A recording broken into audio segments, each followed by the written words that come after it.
ముందుగా అందరికీ తొలి ఏకాదశి శుభాకాంక్షలు.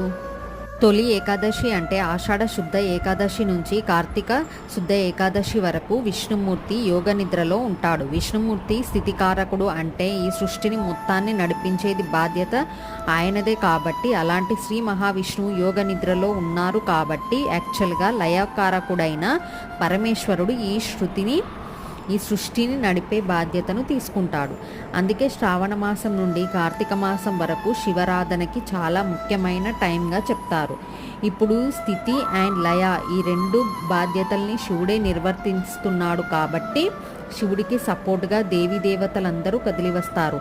శ్రావణ మాసంలో లక్ష్మీదేవి, భాద్రపద మాసంలో వినాయకుడు, అశ్విని మాసంలో అమ్మవారు, కార్తీక శుద్ధ ఏకాదశి తర్వాత విష్ణుమూర్తి తిరిగి తన బాధ్యతను తను తీసుకుంటాడు. నాకు తెలిసిన విషయం చెప్పాను. నచ్చితే లైక్ చేసి సబ్స్క్రైబ్ చేసుకోండి. బాయ్.